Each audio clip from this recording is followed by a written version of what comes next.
Hello friends, welcome to smart study 2.0 YouTube channel. साथियों, इस class में जीके जीएस के टॉप 45 इंपॉर्टेंट क्वेश्चंस करेंगे जो कि आपके सभी एग्जाम्स के लिए इंपॉर्टेंट होंगे। जैसे कि एसएससी का कोई भी एग्ज़ाम हो, MTS, CHSL, CGL, SSC, GD, railway का कोई भी एग्ज़ाम हो, कोई भी स्टेट लेवल की एग्ज़ाम की आप तैयारी कर रहे हो, जैसे कि BSSC, Bihar police, Bihar SI, UP police, UPSI, UPSSC, Rajasthan police, Delhi police, सभी एग्ज़ाम्स के लिए इंपॉर्टेंट होंगे। तो चलिए शुरू करते हैं। आप सभी से रिक्वेस्ट है, क्लास को एक लाइक कर दीजिएगा, क्लास अपने सभी दोस्तों के साथ जरूर शेयर करिएगा। आप में से कोई भी साथी नए हैं, चैनल को सब्सक्राइब करके बेल आइकन को ऑन कर लेना, इससे सारे क्लासेस की नोटिफिकेशन आएगी। तो देखते हैं क्वेश्चंस। चलिए, पहला क्वेश्चन है, पगड़ी संभाल जट्टा आंदोलन किसने शुरू की थी?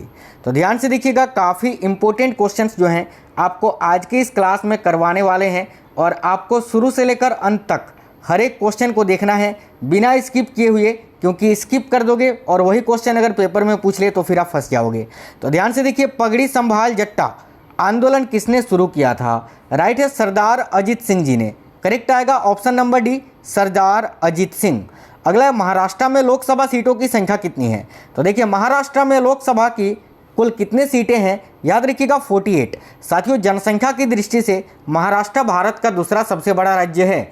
सबसे पहला उत्तर प्रदेश, दूसरा आपका महाराष्ट्र, और जनसंख्या की दृष्टि से तीसरा सबसे बड़ा जो राज्य है वो है क्या? बिहार। याद रखना। चलिएगा, अगला क्वेश्चन ये रहा, निम्नलिखित में से भारतीय नौसेना की तीसरी स्कॉर्पियन पनडुब्बी का नाम बताइए। तो देखिए, भारतीय नौसेना की तीसरी स्कॉर्पियन पनडुब्बी का नाम क्या है? याद रखिएगा आईएनएस करंज, है ना। ऑप्शन नंबर डी करेक्ट होगा, आईएनएस करंज। याद रखिएगा। अगला है, अंतर्राष्ट्रीय खुशहाली दिवस यानी इंटरनेशनल हैप्पीनेस डे या वर्ल्ड हैप्पीनेस डे, ये कब मनाया जाता है? तो राइट आंसर है साथियों ऑप्शन नंबर बी, याद रखना 20 मार्च को। आगे देखिए, भारत में उड़ान योजना को कब लॉन्च किया गया था? बहुत ही इंपॉर्टेंट क्वेश्चन है, याद रखना। भारत में उड़ान योजना, है ना, उड़ान योजना को कब लॉन्च किया गया था? तो 2016 में। Option number B correct answer है।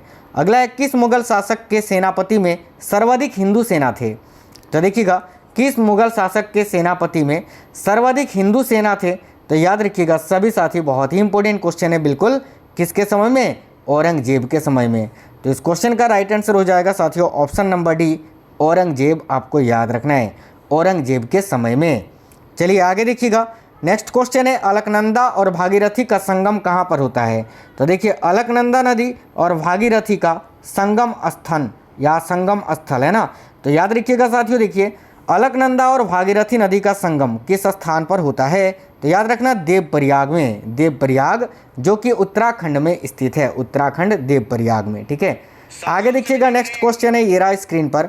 अगला, मैत्री सेतु किस नदी पर बनाया गया है? काफ़ी इंपॉर्टेंट क्वेश्चन है। तो याद रखिएगा, मैत्री सेतु ये किस नदी पर बनाया गया है? तो साथियों याद रखना, मैत्री सेतु जो है ये किस नदी पर बनाया गया है? बिल्कुल करेक्ट आंसर हो जाएगा ऑप्शन नंबर सी, फेनी नदी पर। फेनी नदी करेक्ट आंसर हो जाएगा। आगे देखिए, चितवन घाटी कहाँ स्थित है? तो ध्यान से देखिए, चितवन घाटी ये कहाँ स्थित है? तो राइट होगा ऑप्शन नंबर बी, नेपाल में। आगे देखिएगा, हिंदी साहित्य मंडल के नवलेखन तेज पुरस्कार 2020 से किसे सम्मानित किया गया है? तो देखिए, हिंदी साहित्य मंडल के नवलेखन तेज पुरस्कार 2020 से किसे सम्मानित किया गया है? तो याद रखिए, सुमित सूदन जी को। करेक्ट आएगा option number C, Sumit Sudan. देखिए, प्रकृति में सर्वाधिक मात्रा में उपलब्ध कार्बनिक पदार्थ कौन सा है? तो प्रकृति में सर्वाधिक मात्रा में उपलब्ध जो प्राकृतिक कार्बनिक पदार्थ है वह साथियों याद रखना सेल्यूलोज। राइट आएगा ऑप्शन नंबर ए।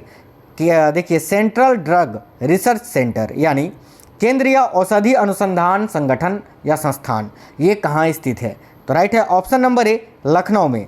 अगला है, किसी राज्य में नगर पालिका का सीमा क्षेत्र अधिसूचित करने के लिए निम्नलिखित में से कौन सक्षम है? तो याद रखिएगा, किसी भी राज्य में नगर पालिका का सीमा क्षेत्र अधिसूचित करने के लिए निम्नलिखित में से कौन सक्षम है? तो बिल्कुल याद रखिएगा, संबंधित राज्य का राज्यपाल, यानी उस राज्य का राज्यपाल। करेक्ट आएगा ऑप्शन नंबर ए। संयुक्त सैन्य अभ्यास सिटमैक्स 2020 में निम्नलिखित में से कौन सा देश शामिल नहीं था? तो देखिए, सिटमैक्स 2020 में जो संयुक्त सैन्य अभ्यास हुआ था उसमें कौन सा देश शामिल नहीं था? तो इसमें सिंगापुर, भारत और थाईलैंड था, ताइवान नहीं था। ऑप्शन नंबर ए करेक्ट होगा। अगला क्वेश्चन है, लाइफ डिवाइन के लेखक कौन है? तो देखिए, लाइफ डिवाइन पुस्तक के लेखक कौन है? बहुत ज़्यादा पूछा जाता है, याद रखिएगा Arvind Ghosh. Option number D. Press का मुक्तिदाता किसे कहते हैं? तो ध्यान से देखिएगा साथियों, प्रेस का मुक्तिदाता चार्ल्स मैटकॉफ को कहा जाता है। राइट आएगा ऑप्शन नंबर सी। अनहप्पी इंडिया पुस्तक के लेखक कौन है, यानी नाखुश भारत, इस पुस्तक के लेखक कौन है? तो लाला लाजपत राय, इन्होंने ही अनहप्पी इंडिया पुस्तक की रचना की है। प्रसिद्ध पुस्तक जंगल बुक किसने लिखी है? तो देखिए जंगल बुक पुस्तक के लेखक है साथियों रुडयार्ड किपलिंग, याद रखिएगा रुडयार्ड किपलिंग। नेक्स्ट है रजत रंगिनी नामक प्रसिद्ध कृति के रचनाकार कौन है? तो रजत रंगिनी जो कि कश्मीर के इतिहास को बताता है, और इसके रचनाकार कौन है? तो कल्हण, याद रखिए ऑप्शन नंबर ए कल्हण। निम्नलिखित में से कौन सी रचना कालिदास की नहीं है? तो देखिए इनमें से कौन सी रचना है जो कालिदास के द्वारा रचित नहीं है?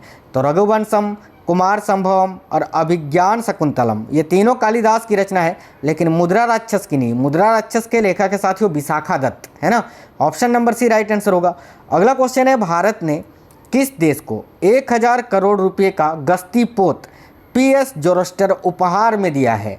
तो देखिए राइट आंसर हो जाएगा सेशल्स को, याद रखना, ठीक है। भारत ने किस देश को 100 करोड़ रुपए का गश्ती पोत जिसका नाम है PS जोरोस्टर, इसको उपहार में दे दिया है? तो सेशल्स को, याद रखना। निम्नलिखित में से कौन सी धातु हाइड्रोजन के उत्पादन के लिए पानी के साथ प्रतिक्रिया नहीं करती है? तो देखिए हाइड्रोजन के उत्पादन के लिए लिथियम भी जल से अभिक्रिया करता है, पोटासियम भी और सोडियम भी, कैडमियम नहीं करता है। तो राइट आंसर है ऑप्शन नंबर बी कैडमियम। अगला क्वेश्चन है, निम्नलिखित में से कौन सा प्राणी अपने शिकार को पकड़ने के लिए अल्ट्रासोनिक ध्वनि का उपयोग करता है? तो देखिए इनमें से वो कौन सा प्राणी है जो अपने शिकार को पकड़ने के लिए अल्ट्रासोनिक ध्वनि का प्रयोग करता है? तो बैट्स यानी चमगादड़। अगला क्वेश्चन है, एक परमाणु घड़ी किसके संक्रमण पर आधारित है? तो देखिए एक जो परमाणु घड़ी होता है वो साथियों सीजियम, याद रखना सीजियम के संक्रमण पर कार्य करता है। तो राइट होगा ऑप्शन नंबर सी। लकड़ी के आसवन द्वारा तैयार शराब कौन सा होता है? तो देखिए लकड़ी के आसवन के द्वारा जो शराब तैयार होता है उसको हम बोलते हैं मिथाइल अल्कोहल, जो कि काफ़ी जहरीला होता है। नेक्स्ट क्वेश्चन है, कुलिज ट्यूब का प्रयोग किसके निर्माण के लिए किया जाता है? यह भी क्वेश्चन काफ़ी इंपॉर्टेंट है, याद रखिएगा कुलिज ट्यूब का प्रयोग किसके निर्माण के लिए किया जाता है? तो एक्स किरण के। राइट है option number A x Kiran. Golden girl एवं उड़न परी के नाम से किसको जाना जाता है? तो देखिए गोल्डन गर्ल एवं उड़न परी के नाम से PT उषा को जाना जाता है। राइट है ऑप्शन नंबर ए। टर्बिनेटर के नाम से किसे जाना जाता है? तो साथियों टर्बिनेटर किस खिलाड़ी का उपनाम है? तो हरभजन सिंह का, भारत के पूर्व स्पिनर गेंदबाज। अगला, भारत का फ्लाइंग सिख किसे कहा जाता है? तो ध्यान से देखिएगा, भारत का फ्लाइंग सिख मिल्खा सिंह को कहा जाता है। Option number A. एक्स किरण की खोज किसने की थी? तो ध्यान से देखिएगा, एक्स किरण की खोज की थी रॉन्टजन ने। राइट आएगा ऑप्शन नंबर ए। पराबैंगनी किरणों की खोज किसने की थी? तो देखिए पराबैंगनी किरणों की खोज की थी साथियों रिटर ने। Option number D. दीर्घ रेडियो तरंग की खोज किसने की थी? याद रखिएगा दीर्घ रेडियो तरंग की खोज किसने की थी? तो मार्कोनी ने। ऑप्शन नंबर सी। 2 अक्टूबर को किसका जन्म दिवस मनाया जाता है? तो देखिए 2 अक्टूबर को साथियों महात्मा गांधी और लाल बहादुर शास्त्री, इन दोनों का ही जन्म तिथि मनाया जाता है। तो राइट आएगा ऑप्शन नंबर सी, ए और बी दोनों। 1983 ईस्वी में इंग्लैंड में आयोजित विश्व कप की विजेता टीम कौन है? तो याद रखिएगा भारत ने 1983 में पहली बार वर्ल्ड कप जीता था क्रिकेट में, और दूसरी बार 2011 में। आगे देखिएगा, एशिया महाद्वीप का सबसे बड़ा देश कौन सा है? तो देखिए एशिया महाद्वीप का सबसे बड़ा देश है साथियों चीन। Option number A right answer है। दक्षिण अमेरिका का सबसे बड़ा देश कौन सा है? तो याद रखिएगा दक्षिण अमेरिका का सबसे बड़ा देश है Brazil. Option number B. Gandhi ji को महात्मा की उपाधि किसने दी थी? तो ध्यान से देखिएगा, गांधी जी को महात्मा की उपाधि दी थी रविंद्रनाथ टैगोर ने। और बापू किसने कहा था? तो बापू कहा था सुभाष चंद्र बोस ने। चलिए अगला क्वेश्चन है, देखिए रविंद्रनाथ टैगोर को गुरुदेव की उपाधि किसने दी थी? तो याद रखिएगा राइट आंसर हो जाएगा साथियों महात्मा गांधी जी ने। Option number B. Rajendra Prasad को देश रत्न की उपाधि किसने दी थी? तो देखिए राजेंद्र प्रसाद जो कि भारत के पहले राष्ट्रपति थे, इनको देश रत्न किसने कहा था? तो महात्मा गांधी जी ने ही उपाधि दी थी। न्यू मूर द्वीप ये कहाँ स्थित है? तो याद रखिए न्यू मूर द्वीप जो है साथियों बंगाल की खाड़ी में स्थित है। Option number D. नेक्स्ट है, केंद्रीय भैंस अनुसंधान संस्थान कहाँ पर स्थित है? तो याद रखिएगा केंद्रीय भैंस अनुसंधान संस्थान ये हरियाणा के हिसार में स्थित है। Option number B Hisar Haryana. Delta की आकृति कैसी होती है? याद रखिएगा डेल्टा की जो आकृति होती है वो होती है साथियों त्रिभुजाकार। Option number C correct answer हो जाएगा। मसालों की रानी किसे कहते हैं? तो देखिए मसालों की रानी किसे कहा जाता है? तो राइट आएगा ऑप्शन नंबर सी इलायची को। नेक्स्ट है, बोमडिल्ला दर्रा ये भारत के किस राज्य में स्थित है। तो अंतिम क्वेश्चन है क्लास का, बोमडिल्ला दर्रा ये अरुणाचल प्रदेश में स्थित है।